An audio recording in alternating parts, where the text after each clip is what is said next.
Hello, everyone. This is Professor Hall. Welcome back. And we are looking again at one of the leading voices of the Harlem Renaissance. This time, we're taking a look at Jacob Lawrence, who was an artist. And here is a quote from him. "I do not look upon the story of Blacks in America as a separate experience to the American culture, but as a part of the American heritage and experience as a whole." And I love this picture of him in the midst of painting. He kind of looks, he's looking over not to the camera, but to somebody else as if to be like, is this guy really going to take pictures of me the whole time I'm doing this? So, a brief biography. Born in New Jersey in 1917 and raised in Harlem, Lawrence felt that his life had really been shaped by the Great Migration. Now, if you're in my class, you'll remember that the Great Migration is where his parents, along with millions of others of African Americans, migrated from the rural South and mostly urban centers in the North and Midwest. So that is Harlem and Chicago, Detroit, those places. He began art classes as a teenager, was inspired by the sights of Harlem. He described as various colors, so much pattern, movement, vitality, energy. This is not a depiction of Harlem we have here on this slide. This is one of his biographical series of famous African Americans, and he has things like here with Harriet Tubman and others where he depicts some of their lives. He began a career. There we go. I knew the fact was on here someplace.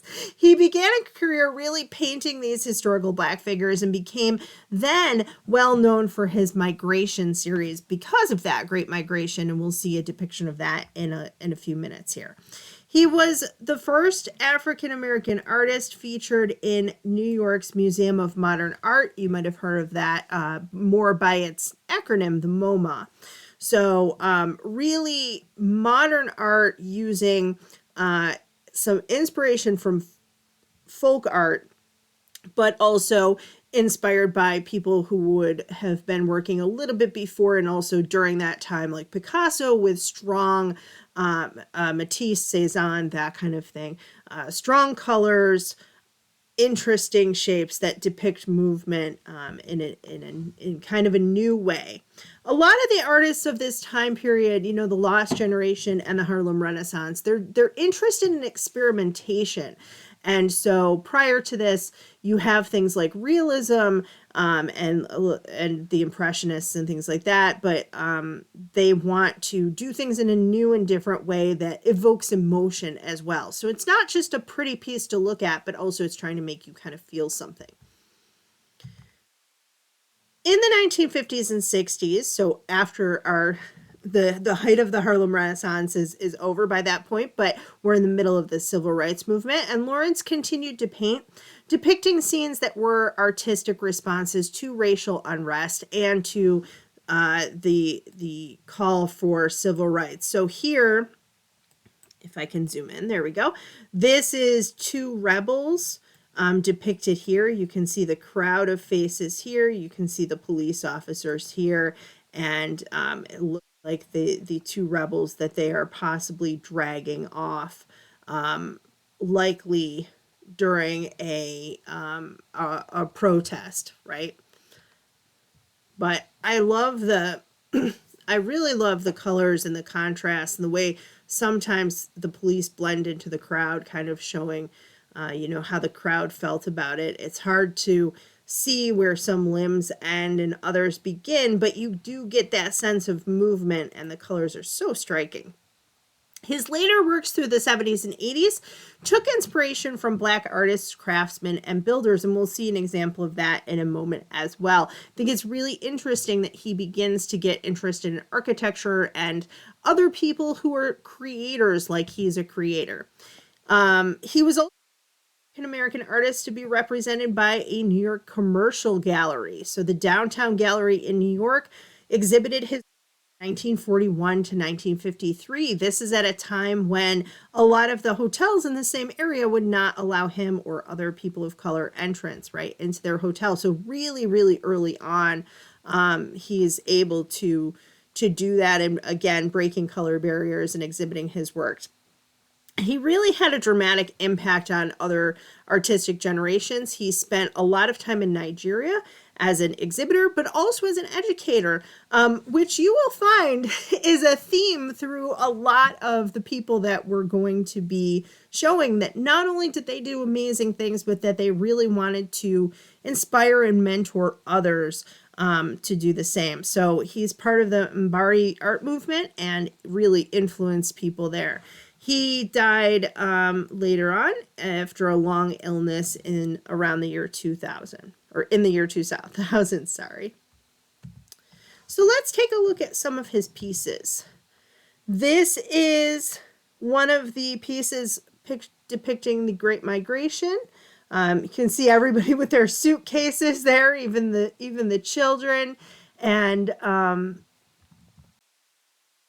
what I think interesting here is kind of a more like flat, simple style with colors that are a tiny bit muted. And then when we get into Harlem, that's when you're going to see depictions of like what he talked about before, great color and movement and vivacity and all of that. There we go.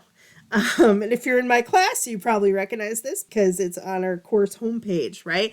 The girls skipping rope, the people and on the front stoop talking to each other, the people walking their dog, pushing a baby carriage, bringing home groceries, playing with a ball, right? All of these things are going on all at the same time.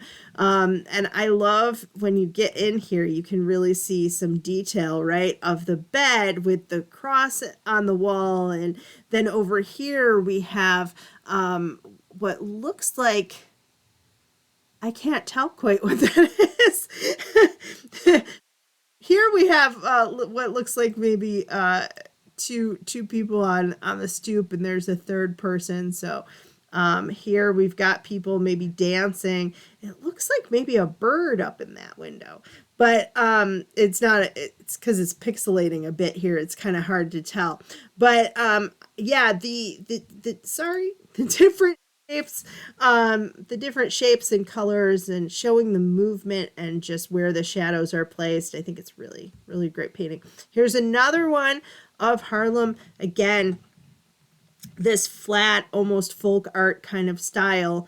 But we've got the dance hall right here, and then the church across the street. We have the bustling city with all of the fire escape ladders and the advertisements along the way. And again, people with dogs and babies and all of that. Some people in silhouette, the cars on the street. Oh, you can almost, this is from 1943, but you can almost, it's not meant to be, like I said, an exact depiction. It's meant to kind of bring you into the feeling of the time.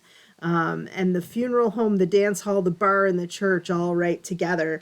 The lunch cafe, right? All of that. It's just wonderful. So we're going to end with these. These are two of his later works. Again, kind of the same style with the bright colors. This is interesting to me because it's a little less angular, but these were the ones inspired by the builders. So we have really depictions of craftsmen and people building right here, while there's again this same kind of city life right in the background. Somebody carving a turkey, somebody walking on crutches, somebody coming out the door, somebody going in. And then with this picture here, we've got a whole crew. And I want to zoom in and then pull out so that you can kind of see this. But we have a man with a hammer in the foreground, a woman with a tool of some kind. I don't use tools enough to know. We also have other craftsmen. There's somebody sewing in these two windows here, and then we have somebody sawing. The hammer comes up and almost, is the same size as the man in the background. The little U.S. flag there, and the clamps and everything like that. So when you see it from far away, you get maybe now a sense of the scene and how everything is kind of layered up, and again, so much going on. So that is artist's work, and I hope that I hope you learned something, and I hope you enjoyed this presentation. I'll see you next week. Thanks, everybody.